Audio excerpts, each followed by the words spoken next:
सन 2014 सत्ता का दामन थामने के बाद भारतीय जनता पार्टी ने कई कार्य किए, जिसे देश की कुछ जनता ने पसंद किया तो कुछ ने नापसंद। मोदी शासनकाल में भारत को कई झटके लगे, जिसमें डिमोनेटाइजेशन और जीएसटी की अहम भूमिका रही। घाव तो गहरा था, पर भारत की सहनशक्ति इससे भी मजबूत थी, जो इसे उभरने की क्षमता थी। घाव पर मलहम लग ही रहा था कि प्राकृतिक ने एक और चोट कर दिया।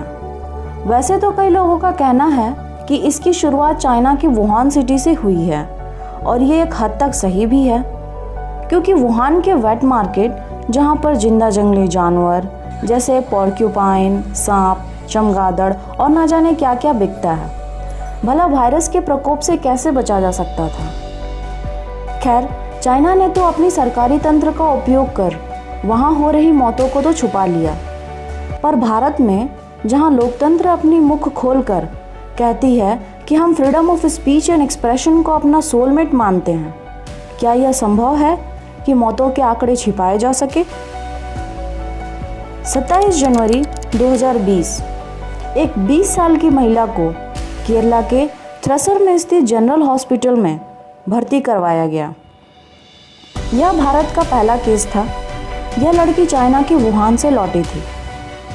मामले की गहराई और अन्य देशों जैसे इटली और अमेरिका से आ रहे मौतों के आंकड़ों का संज्ञान लेते हुए हालांकि सरकार ने जनता कर्फ्यू और संपूर्ण लॉकडाउन का प्रयोग किया, पर कोशिशें तब भी नाकामयाब रहीं।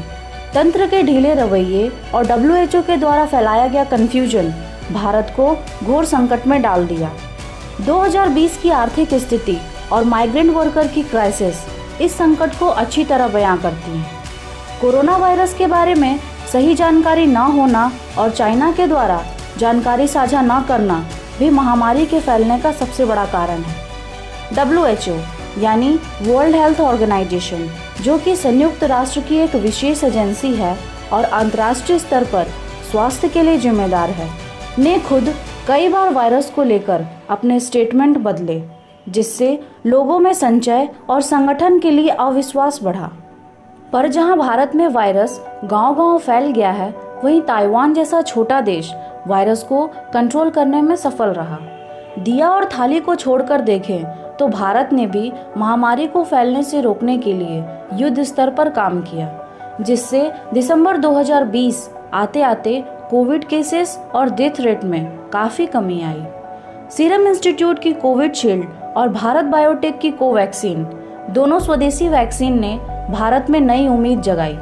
लॉकडाउन को खोला जाने लगा, मार्केट्स भी खोल दिए गए, लोग अपने अपने जॉब्स पर जाने लगे और राजनीतिक पार्टियां इलेक्शन मोड में आ गईं। कोरोना के दूसरे लहर से अनजान मोदी सरकार ने अपनी सारी ताकत और फंड राज्यों और केंद्र शासित प्रदेशों के चुनाव प्रसार में झोंक दिए। इस बार का वायरस म्यूटेशन और भी खतरनाक था।